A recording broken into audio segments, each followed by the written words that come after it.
આપણે polishing cream બનાવીએ છીએ. આપણે 20 વોલ્યુમ ડેવલપરની જરૂર પડશે સૌપ્રથમ, બરાબર. પછી જરૂર પડશે આપણે બ્લોન્ડ પાવડરની. સેકન્ડ રીતે આપણે બનાવી શકીએ છીએ આ રીતે. આ છે શાઇનરની પ્રોડક્ટ.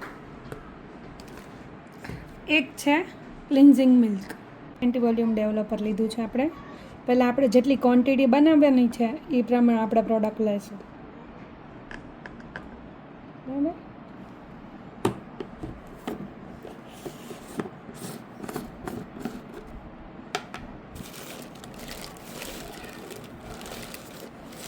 જેટલી પ્રોડક્ટ લીધી છે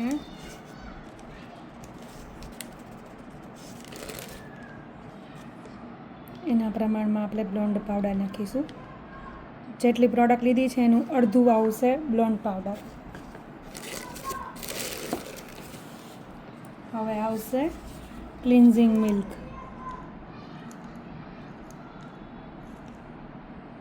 3 સ્પૂન જેટલો. હવે આપણે કરીશું મિક્સ.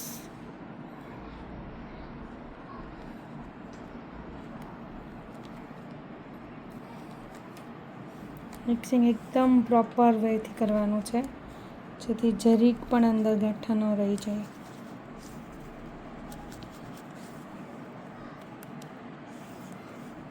પ્રોડક્ટ થઈ ગઈ છે આપણી રેડી.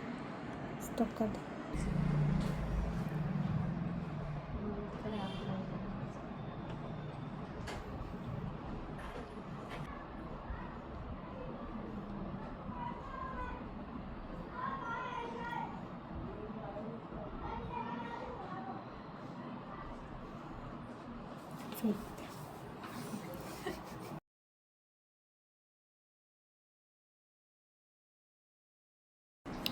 જો હવે આપણે સેકન્ડમાં આ બતાવીએ છીએ કે પ્રેક્ટિસ કઈ રીતે આમાં સ્ટોપ કરી દેવામાં.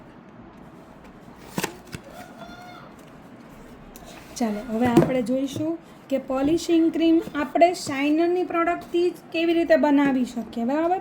તો એમાં આપણે પહેલાં શેક કરવાનું છે પ્રોડક્ટને. જે આપણે પ્રોડક્ટ લઈશું બાઉલમાં, જેટલી ક્વોન્ટિટી બનાવી છે આપણે એ પ્રમાણે પ્રોડક્ટ લઈશું.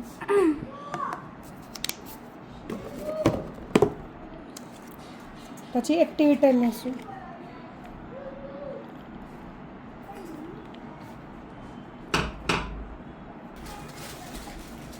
જો હવે એક્ટિવેટર નાખ્યો છે. હવે આપણે આ નાખીશું બ્લોન્ડ પાવડર.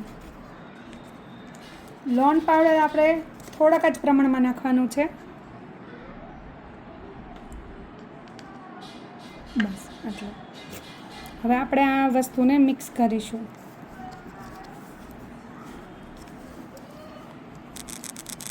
આ પણ આપણું બન્યું છે પોલિશિંગ ક્રીમ જ.